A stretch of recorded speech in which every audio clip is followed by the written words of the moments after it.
নাম শাকিরা ইজাবেল মেবারা ক্রিপোই। তবে সবাই তাকে চেনেন কুইন অফ লাতিন মিউজিক হিসেবেই। তিনি একাধারে কলম্বিয়ান গায়িকা, গীতিকার, সুরকার, সঙ্গীত প্রযোজক ও নৃত্যশিল্পী। সঙ্গীত জগতে ভিন্ন মাত্রা যোগ করা এই শিল্পী সব ছাপিয়ে গড়েছেন নতুন রেকর্ড। এবার সর্ববৃহৎ কনসার্টের তালিকায় নাম লেখালেন এই পপ আইকন।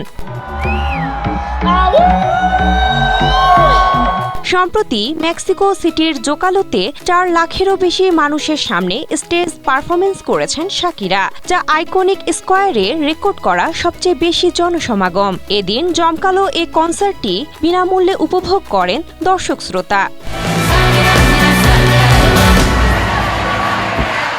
শাকিরার কনসার্ট ঘিরেই যেন মেক্সিকো সিটি উৎসবের নগরীতে পরিণত হয়েছিল। মেক্সিকোর সব অঞ্চল থেকেই ভক্তরা প্রিয় তারকার এই নজরকাড়া পরিবেশনা দেখতে এসেছিলেন।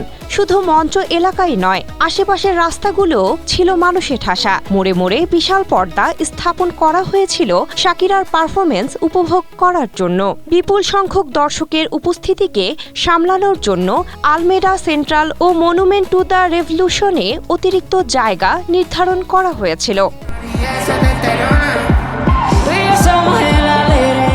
কনসার্টে hips don't lie, waka waka এবং ডোন্ট বদারের মতো হিট গান গেয়ে শাকিরা দর্শক মাতান। একই সঙ্গে চলে তার ভুবন ভুলানো ড্যান্স।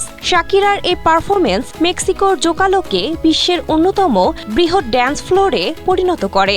কলম্বিয়ান শিল্পী বিলের সঙ্গে ওয়াকা ওয়াকা খ্যাত এই তারকা তার নতুন প্রজেক্ট অ্যালগো 2 এর আত্মপ্রকাশ করেন, যা আগামী 4 মে আনুষ্ঠানিকভাবে মুক্তি পাবে।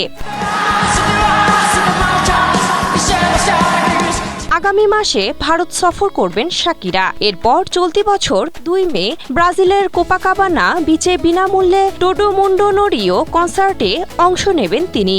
মেক্সিকোয় এই আয়োজন তার এবছরের বিশ্বব্যাপী পারফরমেন্স পরিকল্পনারই একটি অংশ ছিল। এছাড়াও 2026 সালের rock and roll hall of ফেমের জন্য মনোনীত হয়েছেন Shakira. Sinthia Aktari, Asia post.